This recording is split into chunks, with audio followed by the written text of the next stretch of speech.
Today I wanted to walk through how I use my iPad for taking notes. And this is going to be in conjunction with the blog post I'm doing, but I figured it would be easier to actually watch a video versus just seeing screenshots. So the app that I've been using, if you watch me on Instagram stories, I've already mentioned it once, but it's called GoodNotes.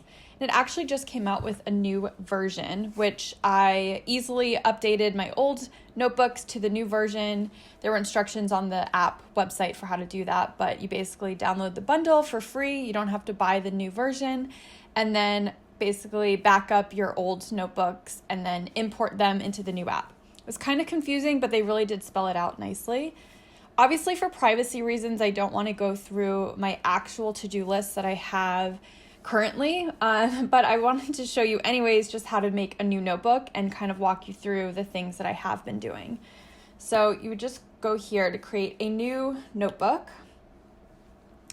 And what's great about this is that it gives you so many options. It's really like going into Target and being able to pick and choose what you want. But instead of having to commit to a notebook that has all of the same types of pages, you can say, I want most of them to be squared paper. So when you click new page in the actual app, it'll give you square paper, but you can change that as you go depending on what you want each specific page to be. But let's do ruled narrow. And I'm actually going to change the cover. This was one of the most exciting things about the new update is that they have so many cute options. So these ones are my favorite here, the solid. But they have just kind of something for everyone, including these fun little designs here that really do look like something you could get at a stationery store. But I am, for this one, I'm going to choose this nice coral red. And again, we have the ruled note paper.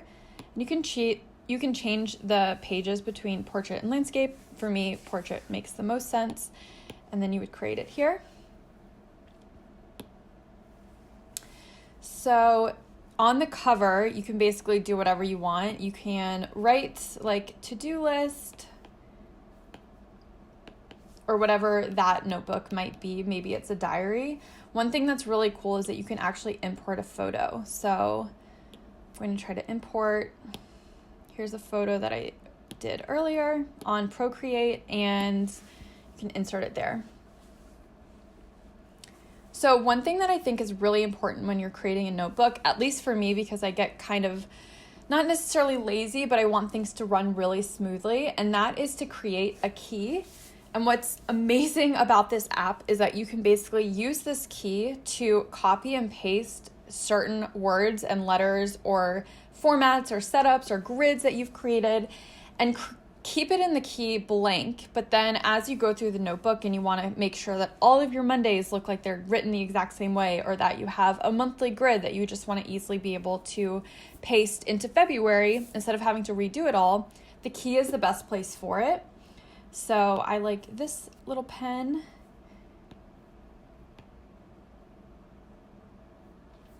So I just kind of write keys so that I know what it actually is. And this is where I might go in and write out the days of the week, etc. We'll just leave it at that. And then I'll also write out, the months so that I can easily copy and paste those throughout the notebook as I go. So let's say that on this page is where I want to start my monthly log. If you're familiar with bullet journaling, you might know what that is. But you can basically just kind of come in here,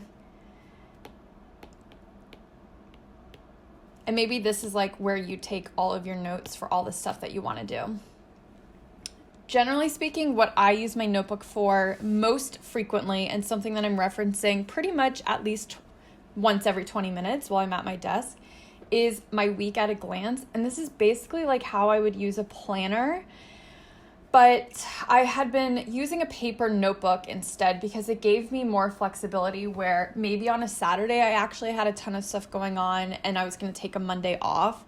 A traditional planner would give me a ton of space for Monday and not enough space on a Saturday. So this just allows me to do literally whatever I want week by week, and I can even change it up day by day. Maybe Monday takes up an entire page. Maybe one week I can fit on to an entire page. You just can kind of make it work for you. So let's say that this is going to be week 1 or whatever. One nice thing about the GoodNotes is that you can resize and kind of bring wherever you want this to be. I'm kind of just doing a quick cursory glance at how I've been doing it, but I've found that on YouTube, there are some people who are super amazing and will walk you through how to make some really awesome pages, but this is just kind of a basic walkthrough. So I still have the select tool featured, and I'm going to copy this and bring it over here and paste it here.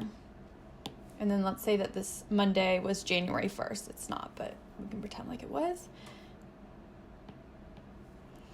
I've been using the highlighter too, just to kind of add some nice color. What's nice about the highlighter is that it automatically goes behind the pen. I mean, you can't get that kind of flexibility with an actual notebook, so I'm loving it. Go back to the pen, and maybe this is where I start doing like my daily to-dos. So go grocery shopping, clean bathroom, work on XYZ project, etc. And basically I'll go through and do all of this per day as the week goes on. And then, so let's say Monday's over and I'm just, oops, I pulled in some extra stuff, but that's okay. I can just erase it. And you can kind of just go from there. So right now my notebook just has a bunch of these pages, and I also created new pages where I just kind of have like running notes. Some things that you could do are notes, you can do a doodle page, you can do a collection. Again, that's something from bullet journaling. I think the one thing that I had a problem with bullet journaling in particular was that you couldn't actually be that flexible with your pages. So once it was in the notebook, that was set in stone. And that really frustrated me because sometimes I would not really know how many spaces to leave. And the bullet journal allows you to be flexible, but not flexible enough for how I, build things out in my head. But one cool thing about this notebook is that let's say that I actually want to put the month at a glance after my weekly to-do list. So I can just drag this page, and maybe I want my doodle page up at the front, etc., etc. And you can kind of just go through and really customize your notebook as you're going. You don't have to have an actual concrete idea set of how you want it to look when you're first starting out, which really gave me the most flexibility. And yeah, that's kind of how I use this notebook. You can really get creative with it though and kind of make it exactly how you want to make it.